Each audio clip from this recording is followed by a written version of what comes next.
Welcome to Remarkable Old Photos. In 1919, a traffic officer directed cars at 14th and Pennsylvania in D.C. before stoplights arrived. The city once tested a go-go sign on wheels with an umbrella and mirror for protection. Clifford Burke Harmon, a wealthy real estate developer and early amateur aviator, co-founded Wood, Harmon & Company and in 1910 became the first person to fly a plane from New York to Washington, D.C. A 1957 worm vending machine sold live bait for fishing in Missouri. These machines were stocked daily and often placed near lakes. Each worm came in a moist, sponge-filled container to keep it alive. Some machines dispensed up to 25 worms per tube. They cost just 25 cents per tube at a time when gas was 24 cents a gallon. The idea was inspired by cigarette vending machines. Worm vending machines were a quirky solution to weekend anglers' needs. They reflected post-war America's love of convenience and outdoor recreation. One machine could earn $100 a month in sales during peak season. The worms used were night crawlers, known for their effectiveness as bait. This machine was likely made. President Dwight Eisenhower dined outdoors with Senator Margaret Chase Smith in the 1950s, a rare sight as she was one of only 2 women in the Senate at the time.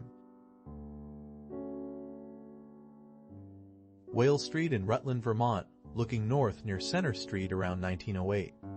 Electric trolleys began operating in Rutland in 1895, transforming local transportation.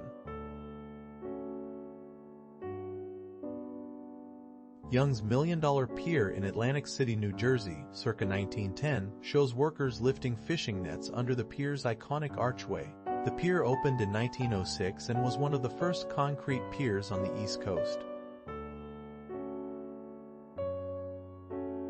A 19th-century Japanese vegetable peddler wears traditional wooden Geta sandals, which were elevated to keep feet dry on rainy streets.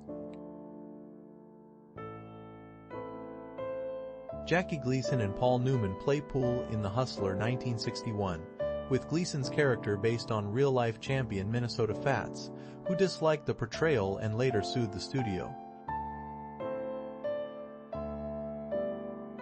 Anita Ekberg on the set of Screaming Mimi in 1958, she refused to wear a bra during filming, defying Hollywood norms of the time. John Lennon and Yoko Ono bought hot dogs in New York City in 1972 while living there during Lennon's immigration battle with the U.S. government. In October 1958, a cat perched on a car in a New York parking lot with skyscrapers nearby, capturing urban life amid the city's post-war boom. The 1958 New York City Building Code had just been updated to allow taller skyscrapers. Calle de San Francisco, in San Juan, Puerto Rico, circa 1906, features colonial architecture and cobblestone streets that still exist today. Girls enjoy a fair in central Ohio. August 1938. The region was once claimed by France before becoming British after the French and Indian War. Noon hour at a 1908 Indianapolis cotton mill, photographed by Ian Clopper. Child labor was common, with some U.S. mills employing children as young as 6. Street-smart kids in Washington, D.C., 1935, navigated city life with resilience and wit. Many worked odd jobs to help families survive the Great Depression. A blind boy in Rome, 1948, learns Braille using his lips despite having no hands, a testament to human resilience. Braille was invented in 1824 by Louis Braille, who also lost his sight as a child. Cotton is brought to market in Montgomery, Alabama in 1900, where the city's economy heavily relied on cotton trade, and enslaved people had harvested the crop before emancipation. A 1902 photo by Captain Fritz Guerin shows former Union and Confederate soldiers united after fighting together in the Spanish-American War, proving old rivals could reconcile for a common cause. Many of these veterans were in their 60s during the 1898 conflict, making them the oldest soldiers on the battlefield. At Interloken's National Music Camp in 1942, a student enjoys an ice cream cone during a break from rehearsals. The camp, founded in 1928, became the first independent music camp in the United States. In 1941, children in Hibbing, Minnesota sold iron ore souvenirs to tourists as their town was being relocated for mining expansion, one of the largest community relocations in U.S. history. Samuel Pierpont Langley, Smithsonian secretary, tested his experimental tandem biplane on the Potomac River in 1896. It was the first powered aircraft to achieve sustained flight, though unmanned. Love Letters in the Sand. 1912, UK, shows a couple writing messages on the beach. The song of the same name, inspired by this romantic gesture, became a hit in 1957. F1 cars are loaded in London for the 1963 Watkins Glen Grand Prix. The race marked the first time a non-American won on U.S. soil. Jim Clark took the checkered flag.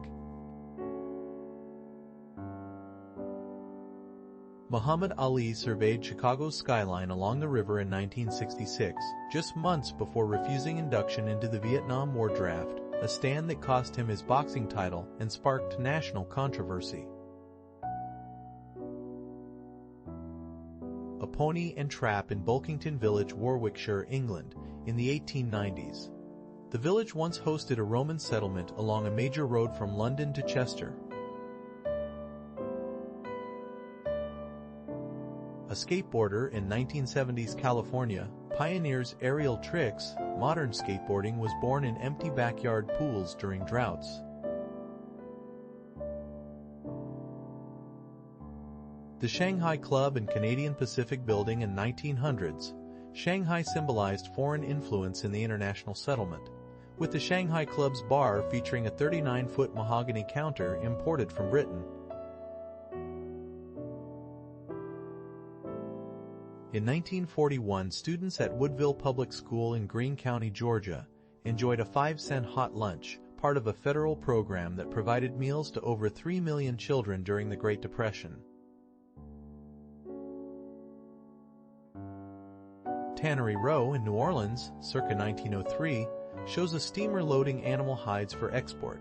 The city was a major hub in the global leather trade by the early 20th century. Anna Haining Swan Bates, a 7-foot 11-inch Canadian circus performer, stands with her average height parents in the 1870s. She was so tall that Queen Victoria used her as a makeshift coat rack during a visit. A Jamaica Pond Ice Company delivery wagon in Boston, circa 1890s, transported ice harvested from frozen ponds to homes and businesses.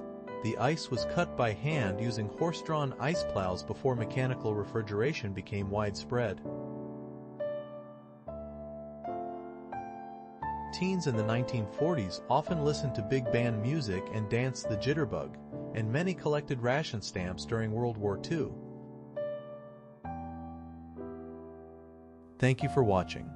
If you enjoy historical photos like this, consider subscribing for more.